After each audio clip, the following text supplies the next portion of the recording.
c'est parti. Ouais, chaud. Imagine tu pouvais sentir les vidéos dans les odeurs. Sentir les vidéos dans les odeurs. Ouais, imagine tu pouvais sentir les odeurs des vidéos. Genre tu sentirais si chez machin ça pue, ou si truc elle sent la transpi. Ce serait dégueulasse. Je pense qu'il y aurait moins d'abonnements. Surtout à moi. Salut à tous, je reviens aujourd'hui dans une nouvelle vidéo pour vous partager mes conseils, mes bons plans et mon expérience personnelle pour partir en vacances avec vos potes. Plus particulièrement en tant que mineur parce que c'est pas toujours simple pour les locations, etc.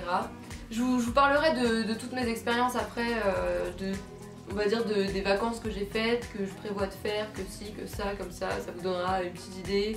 Je vous mettrai les logements dans la barre d'infos qu'on a pris ou qu'on va prendre. Le conseil que je pourrais vous donner, c'est de vous y prendre à l'avance, genre pour les vacances de ski, vous y prendre dès octobre, que fin novembre, début décembre, genre tout soit bouclé grand max pour partir en février, hein, pas pour partir à Noël. Et si c'est pour des vacances d'été, je vous conseille de vous y prendre genre fin mars, avril, boucler tout dans le mois d'avril. Parce que c'est toujours compliqué par rapport aux disponibilités de chacun, par rapport aux billets, à la destination, enfin faut se mettre d'accord sur tout. Je pense que ouais, 3 mois à l'avance c'est le grand minimum quoi. Le deuxième conseil que je peux vous donner, c'est de pas partir trop nombreux. Alors je sais pas si on a la même notion de pas trop nombreux. Quand je suis partie au ski avec mes potes, on était 8. Donc c'est assez nombreux. Cet été on part à 9. Le truc c'est que c'est super dur à gérer au niveau des comptes, au niveau de trouver un logement, c'est vachement compliqué d'avoir tous les mêmes dispos, etc. Ensuite une fois qu'on a choisi donc la date, le nombre de personnes entre guillemets, il faut partir avec des potes de confiance. S'il vous plaît, partez pas avec des gens que vous connaissez de spi, que vous aimez bien comme ça, que vous avez rencontré genre il y a 5 mois. Sauf si c'est le feu entre vous, hein, je dis pas. Mais franchement, faut que tout le monde soit investi dans le truc, que vous les connaissiez un minimum. En gros, faut qu'il y ait une bonne ambiance dans la semaine. Hein. Je dis pas ça par rapport à l'organisation, genre les prix, les dates, tout ça, on s'en fout. C'est juste, faut pas qu'il y ait une ambiance de merde toute la semaine, que vous ayez claqué 500 balles dans une semaine de vacances et que ce soit grave la merde toute la semaine. Quatrième point, l'organisation du voyage. Parce que du coup, on est mineur, on n'a pas le permis, pas de voiture, rien. Donc il faut prévoir le train ou l'avion, mais l'avion ça veut dire que vous partez un peu loin. Je vous conseille pas de partir dans une destination vraiment éloignée, genre si vous avez envie de partir aux États-Unis avec vos potes mineurs, je pense que c'est un peu un projet de grande envergure, je m'exprime pas par rapport à ça. Donc ensuite je peux vous conseiller d'organiser votre voyage au niveau des trains, si possible prenez tous le même, quand on part à 9 c'est quasi impossible mais essayez de regrouper un maximum. Prévoyez ensuite à l'arrivée, parce qu'en général on n'habite pas forcément juste à côté de la gare, tout ce qui dessert autour, comment vous allez bouger dans la semaine. Enfin, en gros arrivez avec votre location, vos moyens de transport pour dans la semaine si vous avez prévu de louer des vélos ou quoi. Vous n'êtes pas arrivé au magasin genre bon on aimerait bien avoir des skis, on est 8, maintenant s'il te plaît. Nico, Pauline. Elle me fait s'appeler Pauline. Elle était insupportable. Ah, c'est quoi ton prénom? Alors, moi, je suis youtubeuse, hein. Molly. Chloé, t'es vraiment malaisante, tu peux arrêter YouTube. Non. Ça fait pas longtemps que j'ai pas fait de vidéo, putain. Une fois que vous êtes sur place, vous allez où? À l'appart. La villa, le château, le camping. Oh putain, on n'a jamais fait de camping.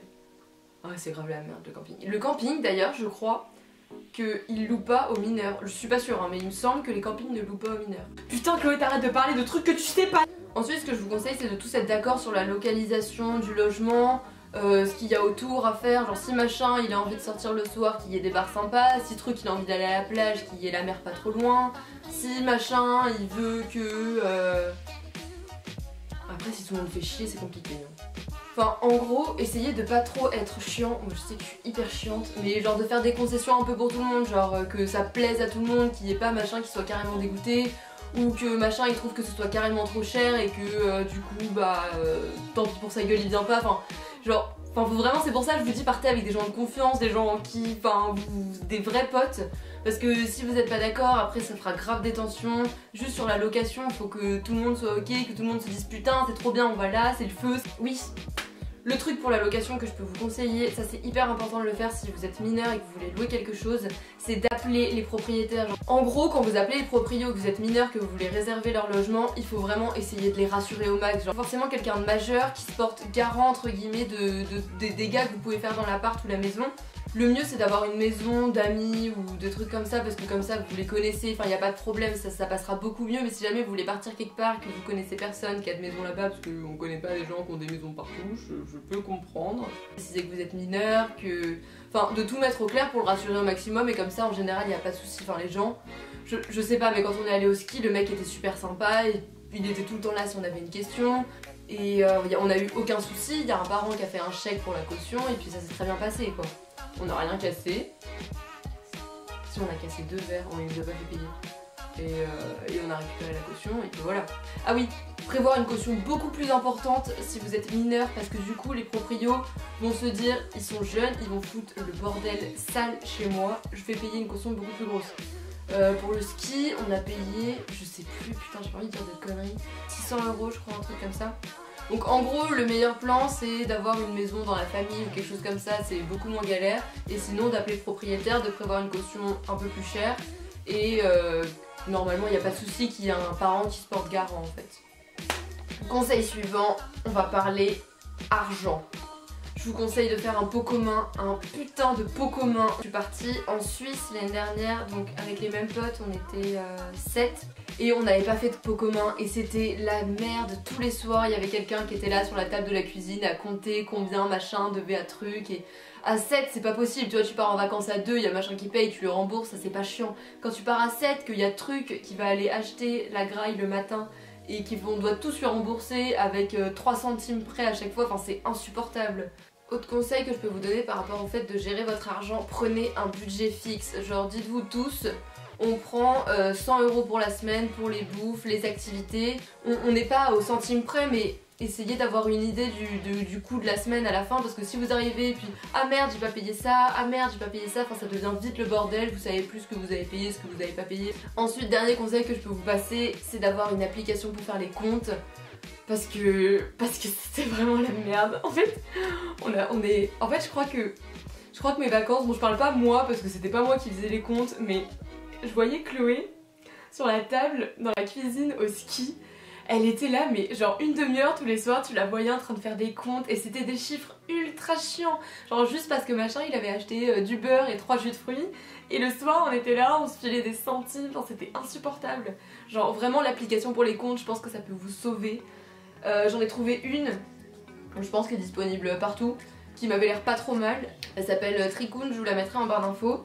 Et je trouvais qu'elle était pas mal faite, genre vous avez qui a payé quoi, qui participe au truc, qui a déjà remboursé, vous entretenez ça tout du long et puis à la fin de la semaine comme ça si jamais il y a des trucs qui ont été oubliés ou quoi, enfin c'est beaucoup plus simple que d'avoir un pote qui est là à faire des divisions toute la semaine sur la table de la cuisine. Personnellement, à chaque fois que je suis partie en vacances avec mes potes, ça s'est super bien passé. On est parti à Sète en Suisse, c'était juste au-dessus de Montreux. On a eu une maison qu'on nous a très gentiment prêtée pendant 10 jours. On avait une navette qui passait juste à côté. Bon écoutez la peau du cul, mais elle était là. En Suisse, tout était super cher. Pour le budget bouffe, on avait pris 80 €. On avait vraiment tout dépensé. On avait fait un McDo le dernier jour, c'était un peu juste. Mais enfin ça s'était super bien passé. Ensuite, deuxième fois que je suis partie avec mes potes, c'était au ski, donc c'était il y a pas longtemps, du samedi au samedi je crois. On a pris un train Paris-Grenoble et Grenoble les 2 Alpes. On en avait pour... La navette était pas très chère, c'était 30 € aller-retour. Le train je saurais plus vous dire. Petit conseil à part pour le ski, pour faire un maximum d'économie pour le ski, je vous conseille vraiment d'amener le petit-déj. Je sais que ça prend de la place, mais on est parti à 8. On a tous ramené genre, je sais pas, un paquet de pain de mie, un paquet de céréales, des pommes potes et 2 paquets de barres là pour manger sur les pistes. On n'a pas racheté de petit-déj, on a peut-être acheté un truc de pain au lait dans la semaine et ça nous a fait faire des économies de ouf parce que au ski, la bouffe, ça coûte la blinde. Ensuite du coup, prochaines vacances que je fais avec mes potes, ce sera cet été. Je pars une semaine à La Rochelle, on part à 7, donc là ça va, on est un peu moins nombreux. La dernière semaine qui est prévue pour les vacances de cet été, ce sera dans les Landes à côté de Osgore. Pareil, une maison, alors là, un truc de fou furieux qu'on va louer. Là on part à 9. C'est la fin de cette vidéo, j'espère qu'elle vous aura plu. Si vous avez d'autres conseils que j'ai oubliés ou des trucs, des renseignements que vous voulez avoir, n'hésitez pas à checker la barre d'infos déjà par rapport au logement, etc. Et moi je vous fais plein de bisous, je vous retrouve dans une prochaine vidéo. Bye!